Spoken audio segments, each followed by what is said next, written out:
55 secondes que j'ai des conneries, ça peut le faire, ouais, pourquoi pas. On va mettre le Kleenex par terre, toi.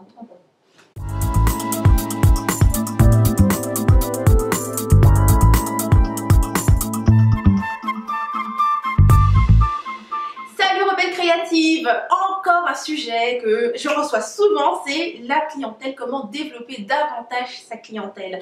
C'est une question que j'ai reçue d'une rebelle créative, Estelle d'ailleurs, qui me demandait ça. Alors Estelle me dit qu'elle est médium et guide spirituel et elle veut savoir comment développer davantage ma clientèle afin de pouvoir subvenir à mes besoins quotidiens, alimentaires, factures, loyers, etc. Je médite, je travaille mon abondance par visualisation et pensée positive créatrice, mais ce n'est pas suffisant. Alors où ça bloque? Que puis-je faire? Merci d'avance Henriette, à bientôt Estelle. Merci Estelle, j'adore ta question parce que je crois que beaucoup dans cette communauté, dans notre communauté de femmes créatives aussi, qui œuvront dans tout ce qui touche le bien-être, eh bien nous avons cette capacité qui est de travailler sur nous-mêmes. Hein. Donc quand tu dis que l'abondance par visualisation, pensée positive, c'est super important, ok? Et je suis persuadée que tu le fais de la bonne façon et que ça donne les résultats que c'est censé donner. Le seul truc, c'est que parfois quand tu n'obtiens pas ce que tu veux, surtout quand on parle de business, okay, d'entreprise, c'est parce que simplement tu ne sais pas quoi faire. Okay? C'est rarement parce que ça bloque. C'est pas toujours un blocage. C'est pas toujours qu'il y a un problème avec toi. Parfois c'est simplement que tu ne sais pas comment faire. Tu vois, bien que tu sois dans un domaine qui est plus intuitif comme la médiumnité et puis la guidance spirituelle, il n'en reste pas moins que ton travail en tant qu'entrepreneur n'est pas tout à fait, n'est pas seulement un travail intuitif, c'est vraiment un système, ok? Donc c'est super important, tu as besoin en réalité d'un plan stratégique. Tu veux davantage de clients, ils vont pas venir simplement parce que tu as la pensée positive, tu auras besoin d'avoir un véritable plan stratégique. Alors je vais te partager exactement de quelle façon est-ce qu'aujourd'hui tu pourrais développer un plan stratégique. Okay? Donc la première étape pour être en mesure d'avoir davantage de clients, c'est d'avoir un objectif. Okay? Étape numéro 1, tu as besoin d'un objectif précis. Combien de clients veux-tu? Okay? Tu veux combien de clients?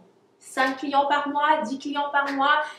Et surtout en termes de revenus, ça donne quoi ça en termes de revenus? Okay, tu dois être super précise parce que il n'y a pas si longtemps, j'avais justement un coaching avec une rebelle créative et elle voulait augmenter le nombre d'abonnés qu'elle avait sur sa page Facebook, mais jusque-là, elle n'avait jamais fixé d'objectif. Donc c'est super important parce que dès l'instant où elle a fixé un objectif, eh bien, elle l'a atteint en 3 semaines alors qu'elle s'était donné 6 mois. Elle s'était donné 6 mois pour atteindre cet objectif, elle l'a atteint en 3 semaines. Donc, quel est l'objectif que tu vises?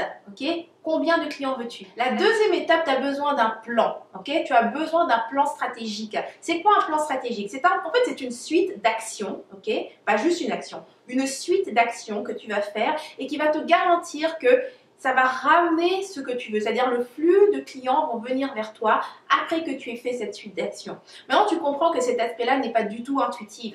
C'est un aspect où, en fait, il s'agit d'un système. C'est vraiment de comprendre qu'est-ce qui va provoquer l'effet boule de neige et qui va ramener ses clients vers toi. Donc, créer un plan stratégique, ça se fait pas juste comme ça, il faut savoir comment le faire. Donc, il y a 3 façons d'apprendre. Tu peux l'apprendre par toi-même, dans les livres, à la bibliothèque, en lisant des blogs, en regardant des vidéos. C'est une méthode qui va prendre du temps, mais tu peux l'apprendre par toi-même. Si tu n'es pas en mesure de l'apprendre par toi-même, que tu as déjà essayé, tu peux investir dans une formation. J'ai des formations là-dedans, il y a d'autres personnes qui ont des formations dans lesquelles on te donne directement un système, donc un plan stratégique que tu vas pouvoir utiliser et qui va t'aider à amener ce flux de clients. Et l'autre méthode que tu peux utiliser, c'est l'accompagnement également. Pour avoir un plan stratégique, tu peux également te faire accompagner par un mentor ou un coach, donc une personne qui a déjà réalisé le résultat que tu veux, qui a donc comme ça régulièrement des clients et qui va pouvoir te guider, donc te prendre par la main et te montrer comment tu peux mettre le plan stratégique dans ton entreprise pour avoir ces clients de façon régulière et être en mesure donc de payer pour les choses de base dont tu as besoin et surtout pouvoir développer ton entreprise et vivre la vie riche que tu veux réellement. Okay? Et finalement, la 3e étape, okay, c'est vraiment de faire des actions massives. Action massive veut dire que tu vas faire pas juste une seule fois l'action nécessaire pour attirer des clients vers toi.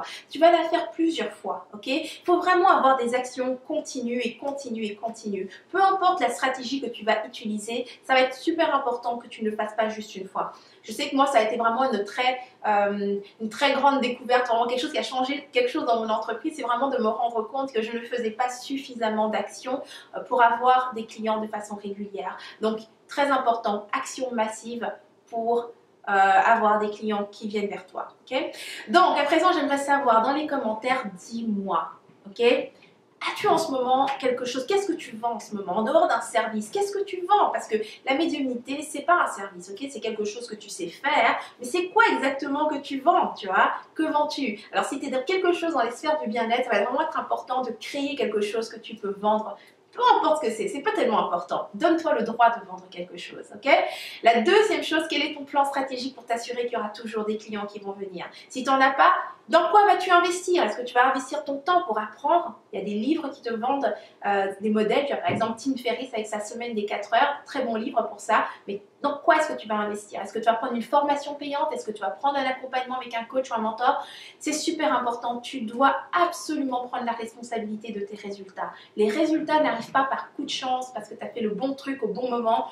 Tu dois prendre la responsabilité de tes résultats. Okay?